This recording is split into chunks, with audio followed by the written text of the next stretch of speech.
You were told you have a disc bulge, maybe at L4-5 or L5-S1. You tried resting, stretching, maybe even some light exercise, but no one told you how to move or lift throughout your day. Now your back still hurts, your leg still aches, and you're wondering, am I actually healing, or am I making things even worse without even knowing it? Even simple things like picking up the laundry basket can leave you in more pain hours later, and most people don't even realize why.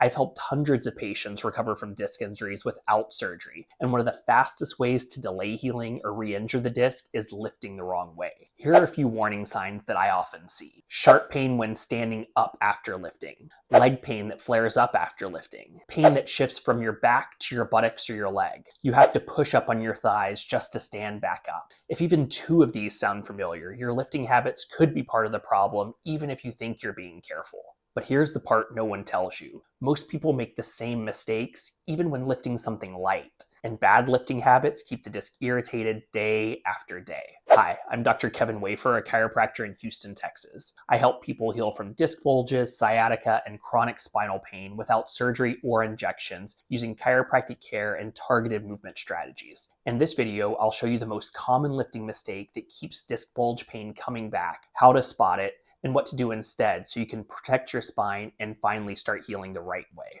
A disc bulge isn't just uncomfortable. It affects every part of your day. Lifting groceries becomes a risk, loading the dishwasher triggers pain, and picking up your child or pet leaves you sore for hours. You may not realize how you lift is one of the biggest factors in why you're not healing. And the truth is, one small mistake could be the reason your pain keeps coming back. Here's why lifting techniques matters with a disc bulge. Let's start with what's happening inside of your spine.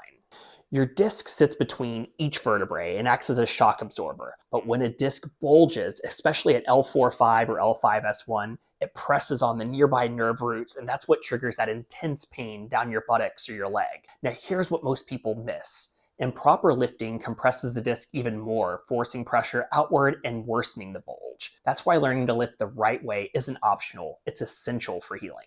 Let's begin with the most common mistake, bending from the waist instead of your hips. Most people round their back and bend forward when lifting, especially small or light objects. This movement places intense pressure directly on the front of the disc, forcing it backwards towards the spinal nerves. Here's how you should lift to protect your disc. For heavier or larger objects, do a squat lift. Stand close to the object with feet shoulder width apart, point your toes slightly outward, and keep your heels flat on the ground. Drop straight down by bending your knees and hips together, like a squat, not by bending forward. Keep your chest up, spine neutral, and brace your core like you're about to catch something heavy. Grab the object firmly, drive through your legs, and lift in one smooth motion without leaning forward or rounding your back. Think of it like sitting in a chair, then standing up with control. Your legs do all the work and your spine stays supported.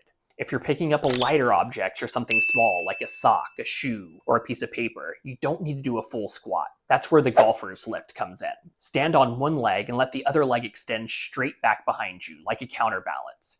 Keep your spine straight and hinge forward at the hips, not the waist.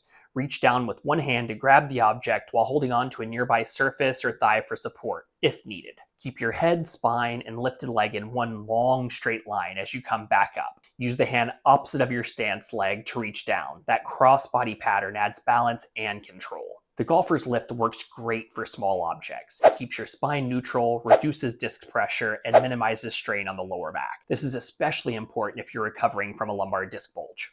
Now that you know how to lift safely, let's talk about what happens after you've picked something up. The next habit can sabotage your recovery without you even realizing it. A common mistake in lifting is then twisting at the waist to turn and set the object down. This rotational movement, especially under load, creates shearing forces that can strain that already vulnerable disc. Here's what to do instead. Instead of twisting, always pivot with your feet. You start by keeping your shoulders and hips aligned as one unit. Then pick up the object, and then turn your body with your feet, not with your spine. Here's why this matters.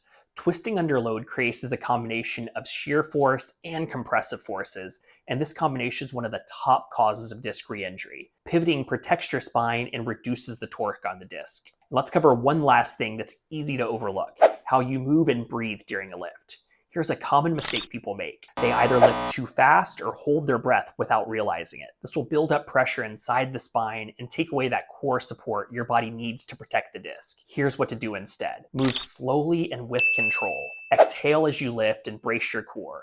That combination of exhaling and bracing your core stabilizes your back and keeps your spine protected. Here's why this matters. When you move too quickly or you hold your breath, your spine loses stability it needs right when it's under stress. That sudden pressure can strain the disc, aggravate the nerves, and undo the progress you've made throughout your healing journey. Controlled movement, bracing your core, and proper breathing keep your spine supported and your disc protected as you lift. Always remember these 3 fixes if you're dealing with a lumbar disc bulge. Number 1, lift with your legs, not your back.